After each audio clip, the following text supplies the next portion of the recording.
Hello to everyone, welcome to KCA Kukreja commerce academy. कैसे हैं आप सभी?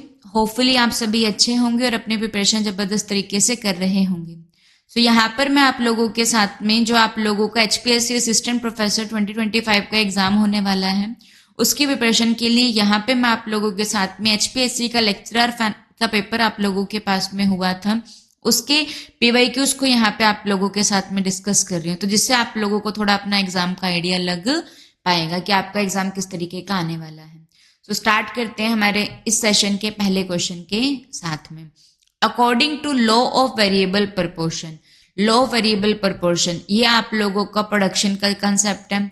तो प्रोडक्शन में ये आप लोगों के पास में किसके अंडर आता है? शॉर्ट रन प्रोडक्शन का कंसेप्ट है। शॉर्ट रन में हम लोगों के पास में क्या होता है, यहाँ पे हम लोगों को पता है शॉर्ट रन के अंदर जो लैंड फैक्टर होता है, ये आप लोगों के पास में कैसा फैक्टर होता है?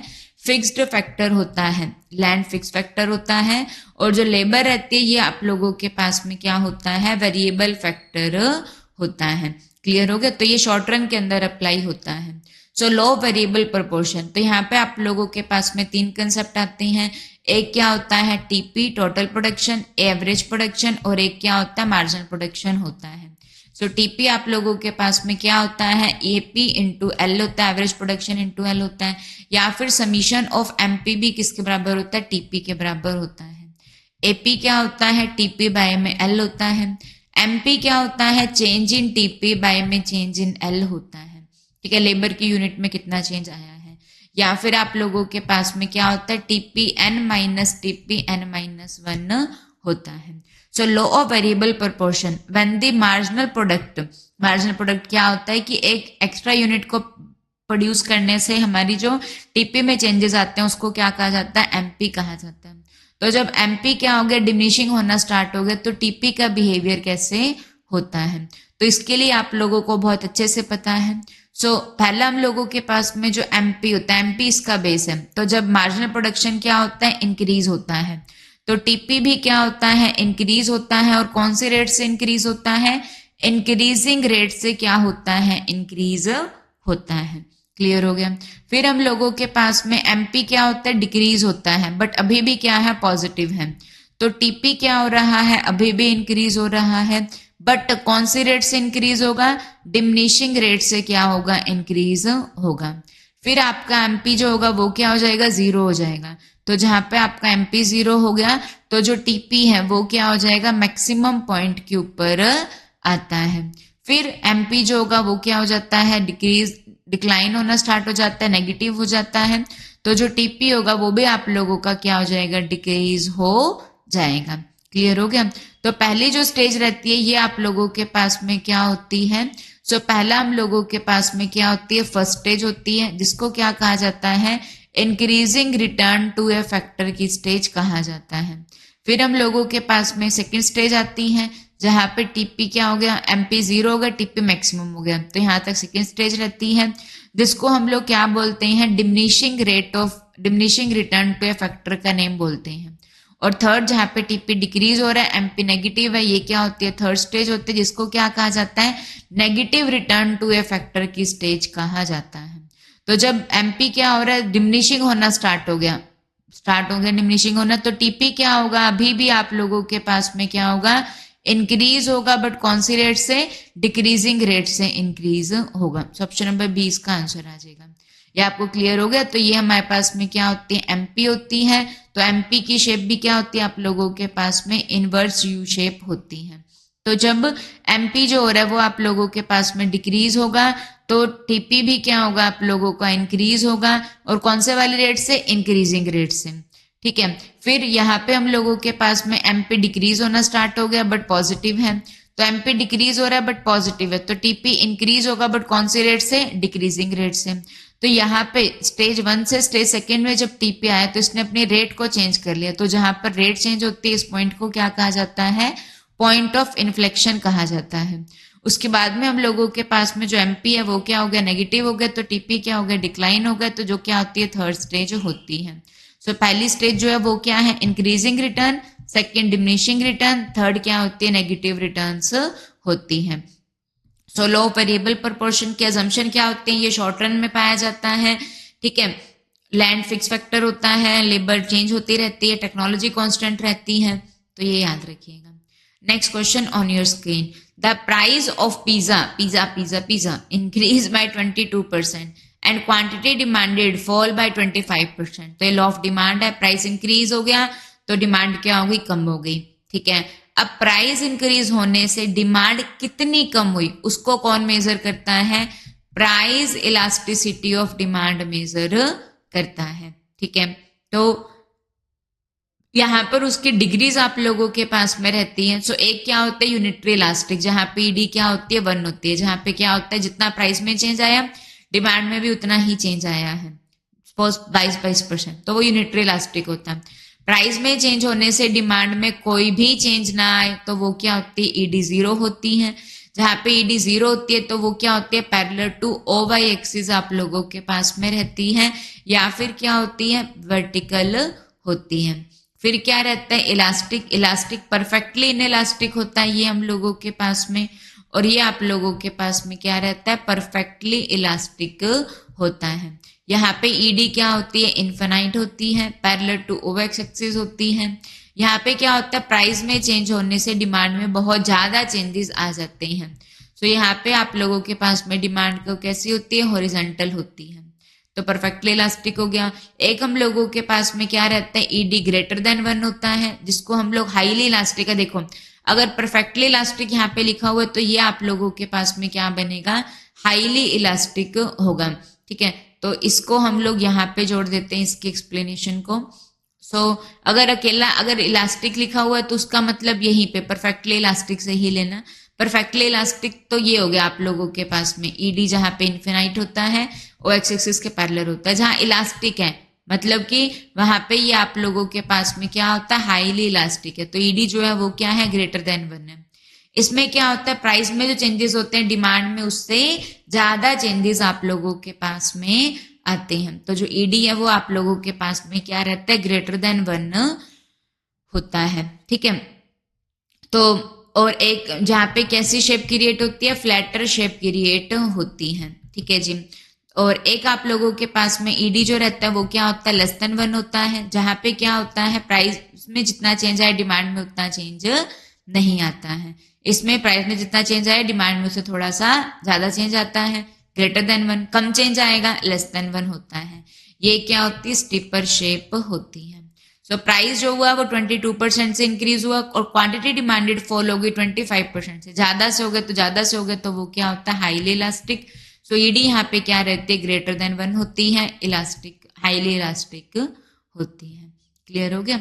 Move to the next question. Sachin Tendulkar जो है वो क्या कर रहे हैं, उन्होंने एक न्यू बीएम कार को यूज करते हुए देखा गया, कस्टमर भी वही सेम कार चाहते हैं। सो यहाँ पे डिमांड का कौन सा डिटर्मिनेंट है जो इसके अंदर आ रहा है। सो हम लोगों को पता है डिमांड क्या होती है, कस्टमर जो इच्छा रखता है कि वो खरीदना चाहता है, ठीक है, उसकी वांट है, खरीदना चाहता है, प्लस उसके पास में क्या है, पेइंग कैपेसिटी भी है, वो खरीद भी सकता है, पैसे भी हैं उसके पास में, प्लस वो क्या करता है, परचेज भी कर लेता है, तो वो उसकी क्या बन जाती है, डिमांड बन जाती है। क्लियर हो गया जी। तो डिमांड को अफेक्ट करने वाले बहुत से फैक्टर होते हैं, such as price of the demand, price क्या है हम लोगों के पास में, price of related goods, income of a consumer, taste of a consumer, expectations of a consumer. ठीक है, सो ये क्या रहते हैं, डिटर्मिनेंट होते हैं जो डिमांड को अफेक्ट करते हैं। सो यहाँ पे कौन से डिटर्मिनेंट की बात हो रही है, तो सचिन तेंदुलकर ने नहीं ली तो हम भी वही लेंगे, तो ये क्या होता है, कस्टमर का टेस्ट चेंज हो गया, इस वजह से वो कर रहा है, तो option number A answer correct हो जाएगा। ठीक है जी। सब्स्टिट्यूट गुड्स कौन सी होती हैं, जो जिसके हम लोगों के पास में सब्स्टिट्यूट अवेलेबल होते हैं, ऑप्शंस अवेलेबल होते हैं। Move to the next question. The bond denominated in dollar, जो बॉन्ड आप लोगों के पास में किसके अंदर डिनोमिनेटेड होते हैं, डॉलर के अंदर रहते हैं, जिसको इशू किया जाता है किसके द्वारा, नॉन यूएस बैंक के द्वारा।